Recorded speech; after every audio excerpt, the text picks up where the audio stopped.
8ാം ക്ലാസ്സിലെ എൻ്റെ പ്രിയപ്പെട്ട കുട്ടികളെ, നിങ്ങൾക്ക് പരീക്ഷയ്ക്ക് വരാൻ ഏറ്റവും സാധ്യതയുള്ള ഒരു ചോദ്യവുമായിട്ടാണ് ഞാൻ ഇന്ന് നിങ്ങളുടെ മുമ്പിൽ നിൽക്കുന്നത്. ആസ്വാദനക്കുറിപ്പ് തയ്യാറാക്കുക എന്നതാണ് ആ ചോദ്യം, അല്ലേ? പരീക്ഷയ്ക്ക് നിർബന്ധമായും ചോദിക്കുന്ന ഒരു ചോദ്യമാണ് ആസ്വാദനക്കുറിപ്പ് തയ്യാറാക്കുക എന്നുള്ളത്. അപ്പോൾ ഒരു ആസ്വാദനക്കുറിപ്പ് തയ്യാറാക്കുമ്പോൾ എന്തെല്ലാം നാം ശ്രദ്ധിക്കണം എന്നുള്ളതാണ് ഇന്ന് നമ്മൾ നോക്കാൻ പോകുന്നത്. എന്താണ് ആസ്വാദനക്കുറിപ്പ്? നോക്കൂ, സ്വന്തം വായനാനുഭൂതിയെ സ്വതന്ത്രമായി ആവിഷ്കരിക്കുന്നതിനാണ് ആസ്വാദനക്കുറിപ്പ് എന്ന് പറയുക. നിങ്ങൾ ഒരു കവിത വായിക്കുന്നു, അല്ലെ കഥ വായിക്കുന്നു. ആ കഥയെ നിങ്ങളുടെ മനസ്സിൽ ആ കവിത സംതൃപ്തി നൽകി, അല്ലെ കഥ സംതൃപ്തി നൽകി, അതിനെ നിങ്ങൾ ആവിഷ്കരിക്കുന്നു. സ്വതന്ത്രമായി നിങ്ങൾ എഴുതുന്നതിനെയാണ് ആസ്വാദനക്കുറിപ്പ് എന്ന് പറയുക. കവിതയാണെങ്കിൽ ഒരിക്കലും കവി പറഞ്ഞതുപോലെ ആവില്ല അതിൻ്റെ ആസ്വാദനക്കുറിപ്പ്, പകരം നിങ്ങൾ ആസ്വദിച്ച പോലെ ആയിരിക്കും. അപ്പോൾ ഒരു കവിത എന്ന് പറയുന്നത് എഴുത്തുകാരൻ പറയുന്നതല്ല, നിങ്ങൾ വായിക്കുമ്പോൾ നിങ്ങൾക്ക് കിട്ടുന്ന അനുഭൂതിയെ നിങ്ങൾ സ്വതന്ത്രമായി ആവിഷ്കരിക്കുമ്പോൾ അതെന്തായി മാറുന്നു? ആസ്വാദനക്കുറിപ്പായി മാറുന്നു. ആ ആസ്വാദനക്കുറിപ്പ് എഴുതുമ്പോൾ നമ്മൾ എന്തെല്ലാം ശ്രദ്ധിക്കണം? അതാണ് ഒന്നാമത്തെ ഏറ്റവും ആദ്യത്തെ പോയിന്റ് എന്ന് പറയുന്നത്. എന്താ? ശ്രദ്ധാപൂർവം വായിക്കുക, കേന്ദ്ര ആശയത്തെ കണ്ടെത്തുക. ഇപ്പോൾ ഉദാഹരണത്തിന് നിങ്ങൾക്ക് പഠിക്കാനുള്ള കവിതകളിൽ ഒന്നായ ബാലലീല എന്ന കവിതയാണെന്ന് കരുതുക. നിങ്ങളത് വായിച്ചു. അതിൻ്റെ കേന്ദ്ര ആശയം അച്ഛനും മകനും തമ്മിലുള്ള വാത്സല്യവും സ്നേഹവുമാണ് ആ കവിതയുടെ ആശയമെന്ന് നമ്മൾ കണ്ടെത്തി. കേന്ദ്ര ആശയം അതാണ്, അല്ലേ? ശ്രീകൃഷ്ണനും നന്ദഗോപരും തമ്മിലുള്ള സ്നേഹവും കൃഷ്ണൻ്റെ ബാല്യകാലത്തെ കളികളുമാണ് അതിലെ കേന്ദ്ര ആശയം. അത് നമ്മൾ വായിച്ചെടുത്തു. എന്നിട്ട് പിന്നെ നമ്മൾ എന്ത് ചെയ്യണം? അത് അവതരിപ്പിക്കണം. അവതരിപ്പിക്കുന്ന സമയത്ത് നമ്മൾ പലതും ശ്രദ്ധിക്കേണ്ടതുണ്ട്. ഒരു കാര്യം നമ്മൾ അവതരിപ്പിക്കുമ്പോൾ, അതായത് ആസ്വാദനം ചെയ്യുന്ന സമയത്ത് പലതും നമ്മൾ ശ്രദ്ധിക്കേണ്ടതുണ്ട്. എന്തൊക്കെയാണ്? ആശയത്തോട് ചേർന്ന് നിൽക്കുന്ന ഒരു ശീർഷകം കൊടുക്കണം.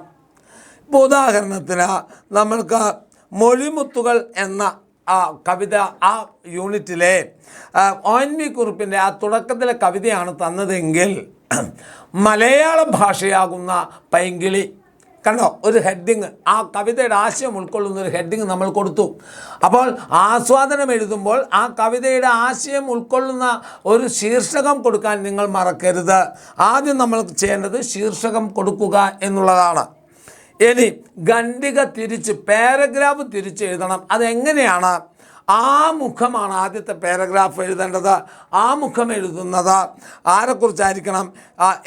എഴുത്തുകാരനെ പരിചയപ്പെടുത്തിക്കൊണ്ടായിരിക്കണം. അതായത് ഇത് തന്നെയാണ് മൊഴിമുത്താണെങ്കിൽ മലയാളത്തിൻ്റെ പ്രിയ കവി ONV കുറുപ്പിൻ്റെ മൊഴിമുത്തുകൾ എന്ന് പറയുന്ന കവിത മാതൃഭാഷയുടെ മഹത്വത്തെ സൂചിപ്പിക്കുന്നതും അതോടൊപ്പം തന്നെ മലയാള ഭാഷയെ കാവ്യത്തിലൂടെ ഉയർത്തിക്കൊണ്ടുവന്ന ഒരുപാട് കവികളെ അനുസ്മരിക്കുകയും ചെയ്യുന്ന കവിതയാണ്. ഇവിടെ മാതൃഭാഷയെ പഞ്ചവർണ്ണക്കിളിയായി കവി ഉപമിക്കുകയാണ്. ആ ഉപമിക്കാനുള്ള കാരണം എന്താണ്? എഴുത്തച്ഛൻ്റെ കിളിപ്പാട്ട് പ്രസ്ഥാനത്തെ ഓർമ്മിപ്പിക്കുക കൂടിയാണ് ചെയ്യുന്നത്. ഇത് ഇൻട്രൊഡക്ഷൻ എഴുതി. ഇനി തുഞ്ചൻ പറമ്പിലെ തത്തേ വരൂ പഞ്ചവർണ്ണക്കിളി തത്തേ, കുഞ്ചൻ്റെ കച്ചമണിക്ക് എന്താക്കിയ കച്ചമണികൾ കൊത്ത് കൊഞ്ചി കുഴഞ്ഞ തത്തേ തൻ്റെ അരികിലേക്ക് വരൂ, അല്ലേ? അത് കുമാരനാശാനും ചങ്ങമ്പുഴയ്ക്കുമൊക്കെ സ്വാധീന ശക്തിയായ തത്തേ വരൂ എന്നാണ് കവി പറയുന്നത്. ഇവിടെ തത്ത എന്ന് പറയുന്നത് നമ്മുടെ മലയാള ഭാഷ തന്നെയാണ്. ആ മലയാള ഭാഷയിൽ എഴുത്തച്ഛൻ മുതൽ ഇങ്ങോട്ട് ചങ്ങമ്പുഴ വരെയുള്ളവരുടെ കാവ്യലോകത്തെ കവി കൃത്യമായി അവതരിപ്പിക്കുന്നുണ്ട്. ഇതാണ് ആശയ അവതരണം എന്ന് പറയുന്നത്. അപ്പോൾ ഇൻട്രൊഡക്ഷൻ നമ്മൾ എഴുതി കഴിഞ്ഞു. അതിനുശേഷം ആ കവിതയിലെ ആശയങ്ങൾ, ഏതാണോ കവിത, ആ കവിതയിലെ ആശയങ്ങൾ വെച്ചുകൊണ്ട് നമ്മൾ എന്ത് ചെയ്യണം? ആശയ അവതരണം നടത്തണം. പിന്നെ സമാന ആശയമുള്ള വരികളുണ്ട്, അല്ലേ? മറ്റുള്ള ഭാഷകൾ കേവലം ധാത്രിമാർ മർത്യനു പെറ്റമ്മ തൻ ഭാഷ താൻ, മാതൃഭാഷയെക്കുറിച്ചുള്ള വള്ളത്തോളിൻ്റെ വരികളുണ്ട്. അതുപോലെ കുഞ്ഞുണ്ണി മാഷ്ടെ വരികളുണ്ട്. ആ വരികളൊക്കെ നിങ്ങൾക്കറിയുമെങ്കിൽ ഇതിനോട് ചേർത്ത് വെക്കാം. സമാന ആശയമുള്ള വരികളും നിങ്ങൾക്ക് ആസ്വാദനക്കുറിപ്പിനോടൊപ്പം എഴുതാവുന്നതാണ്. പിന്നെയോ വാക്യങ്ങൾ അറിയുമെങ്കിൽ അത് എഴുതാം. വരികൾ മാത്രമല്ല, വാക്യങ്ങൾ അറിയാം. ഇനിയിപ്പം കവിത അറിയില്ല, കവിതയുടെ ആശയം മാത്രമേ അറിയുള്ളൂ എങ്കിൽ വള്ളത്തോൾ പറയുന്നത് പോലെ മാതൃഭാഷ എന്നും നമ്മുടെ പെറ്റമ്മയാണ്, മറ്റുള്ള ഭാഷകൾക്കൊക്കെ വളർത്തമ്മയാവാനേ സാധിക്കൂ എന്ന് പറയുന്ന ആശയത്തോടും ONV കുറുപ്പിൻ്റെ വരികൾ നമുക്ക് ചേർത്ത് വായിക്കാവുന്നതാണ് എന്ന് നിങ്ങൾ എഴുതിയാൽ മതി. വാക്യങ്ങൾ എഴുതിയാൽ മതി, വരി എഴുതണമെന്നില്ല. പിന്നെയോ രചനാ സവിശേഷതകൾ, ഇവിടെ പറയുന്ന രചനാ സവിശേഷതകളുണ്ട് അല്ലേ.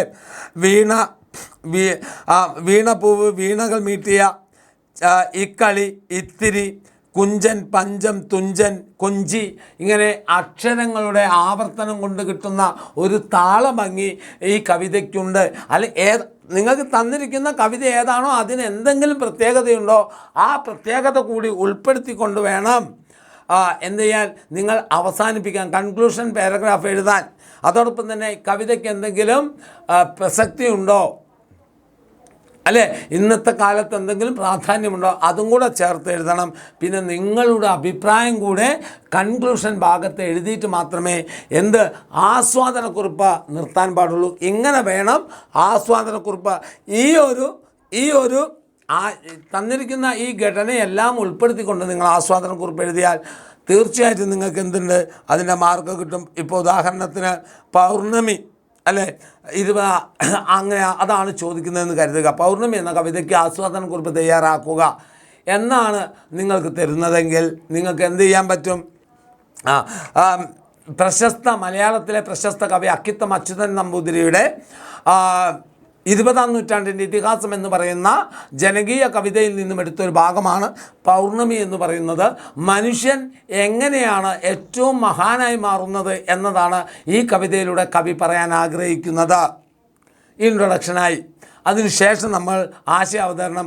ഒരു കണ്ണീർ കണം ഞാൻ മറ്റുള്ളവർക്ക് വേണ്ടി ചെലവഴിക്കുന്ന സമയത്ത് എൻ്റെ ഹൃദയത്തിനകത്ത് 1000 സൂര്യമണ്ഡലങ്ങൾ ഉണ്ടാകുന്നുവെന്നും ഒരു കണ്ണീർ കണം ഞാൻ മറ്റുള്ളവർക്കായി ചെലവഴിക്കുന്ന സമയത്ത് എൻ്റെ ഹൃദയത്തിനകത്ത് 1000 സൂര്യമണ്ഡലങ്ങൾ ഉണ്ടാകുന്നുവെന്നും ഒരു പുഞ്ചിരി ഞാൻ മറ്റുള്ളവർക്ക് സമ്മാനിക്കുന്ന സമയത്ത് എൻ്റെ ഹൃദയത്തിനകത്ത് നിത്യ വിശുദ്ധ നിലാവുണ്ടാകുന്നുവെന്നും കവി പറയുന്നു. അപ്പോൾ മറ്റുള്ളവർക്ക് വേണ്ടി കണ്ണീരൊഴുക്കാനും മറ്റുള്ളവർക്കൊരു പുഞ്ചിരി സമ്മാനിക്കാനും നമുക്ക് സാധിച്ചാൽ അത് നമ്മുടെ ജീവിതത്തെ മാറ്റിമറിക്കും. ആ പുഞ്ചിരി കിട്ടുന്നവനും ആ കണ്ണീർ പങ്കുവയ്ക്കുന്നവനും കിട്ടുന്ന സുഖമെന്ന് പറയുന്നത് ആത്മസുഖമാണ്. കാരണം തന്നോടൊപ്പം ഒരാളുണ്ട് എന്നൊരു തോന്നൽ മറ്റുള്ളവർക്ക് വരുത്താൻ ഈ പ്രയോഗം അല്ലെങ്കിൽ ഇങ്ങനെ നമുക്ക് സാധിക്കുന്നു. അത് ആശയം കഴിഞ്ഞു. അതിനുശേഷം നിർഭാഗ്യവശാൽ മറ്റുള്ളവരെ കണ്ണീരിൽ കാണാനോ മറ്റുള്ളവർക്ക് ഒരു പുഞ്ചിരി സമ്മാനിക്കാനോ ഇന്നത്തെ മനുഷ്യന് സാധിക്കുന്നില്ല. വെട്ടിപ്പിടിക്കാനും സമ്പത്തുണ്ടാക്കാനുമുള്ള പരക്കം പാച്ചിലിനിടയിൽ ഞാൻ എന്ന ചിന്താഗതി മാത്രമാണ് മനുഷ്യനുള്ളത്. ആ ചിന്താഗതി മാറ്റണം. മറ്റുള്ളവരെ കൂടി ചേർത്ത് പിടിച്ചുകൊണ്ട് മുന്നേറാനുള്ള കഴിവ് നമുക്കുണ്ടാകണം. വീണ് കിടക്കുന്നവനെ താങ്ങാനുള്ള ശക്തി നമുക്കുണ്ടാവണം. അപ്പോൾ മാത്രമാണ് നമ്മുടെ ജീവിതം ഏറ്റവും അർത്ഥപൂർണ്ണമാകുന്നത്. കണ്ടോ, ആ കൺക്ലൂഷൻ പാർട്ട് നമ്മുടെ അഭിപ്രായമാണ്. ഇങ്ങനെ വേണം നിങ്ങൾ എന്ത് ചെയ്താൽ ആസ്വാദനക്കുറിപ്പ് തയ്യാറാക്കാൻ. ഓക്കെ മക്കളെ, അപ്പോൾ ആസ്വാദനക്കുറിപ്പ് എഴുതാൻ ഓക്കെ ആണല്ലോ? ഓക്കെ.